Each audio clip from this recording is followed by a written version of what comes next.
मित्रांनो, नेमाशक्तीवर मी हा तिसरा व्हिडिओ देतो आणि व्हिडिओ देण्याचं कारण असं की सकाळी एका शेतकऱ्याचा कॉल आला. त्यानं सांगितलं की 1 एकर वांग्यामध्ये काल 12 मजूर लावले आणि 12 पोते शेंडे खुडून फेकून दिले. त्याला म्हटलं भाऊ कुठले कुठले कीटकनाशक मारले? त्यांनी मार्केटमधील टॉप सगळे ब्रँड मारलेले होते. आता त्याला काय सांगायचं? त्यावेळी मला आठवलं मी 3 व्हिडिओ दिले पास. एंटोमोपॅथोजेनिक नेमॅटोड म्हणजे EPN नेमाशक्ती.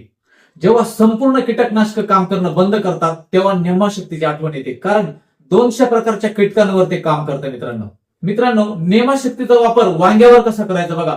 तर वांग्यावर एकरी 1 किलो या पद्धतीनं टिपणं द्यायचंय आणि जिथपर्यंत तुमचा प्लॉट चालेल 2 महिने 4 महिने 5 महिने तर सातत्यानं वापर त्याचा 1 महिन्यानं करायचा आहे आणि 500 ग्रॅम स्प्रे देखील करायचा आहे. तर काय करतं ते वांग्यावर बघा, शेंडा आळी, त्यानंतर फळ आळी आणि खोडकीड याच्यावर अगदी प्रभावी असं रामबाण इलाज आहे.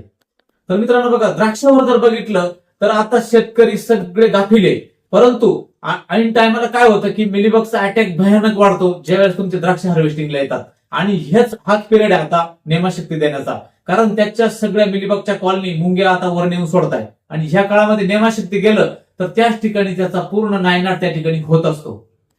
द्राक्षामध्ये 1 किलोचे डोस आता एकदा द्या, त्यानंतर 15 दिवसांनी एकदा डोस द्या. शेवटपर्यंत तुमच्या बागेवर मिलीबगचा अटॅक अजिबात होणार नाही. डाळिंबात सगळ्यात मोठी समस्या म्हणजे त्या ठिकाणी नेमॅटोड. तर मित्रांनो, 45 पहिल्यांदा 1 किलो द्या, नंतर 45 दिवसाच्या रिपीट आहे तुम्ही ते 1 किलो देऊ शकता. डाळिंबामध्ये सर्वात मोठी समस्या ते म्हणजे नेमॅटोडची, त्यानंतर पिन होल, बोरर आणि खोडकिडा. अजिबात तुमच्या डाळिंबामध्ये नेमॅटोड येऊ शकत नाही.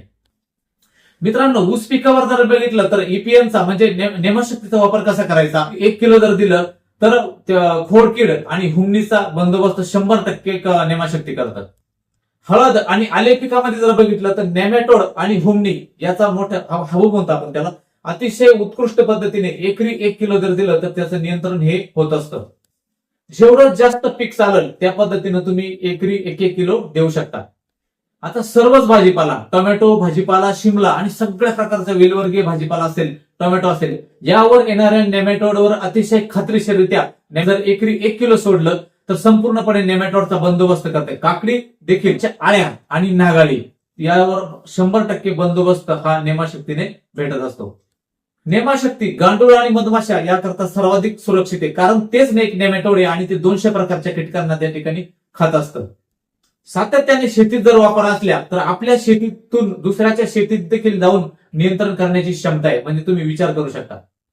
तर मोठा व्हिडिओ देखील दिलेला आहे मी मागच्या वर्षी, तो बघून घ्या आणि सर्वांनी आपल्या शेतीमध्ये नेमाशक्तीचा वापर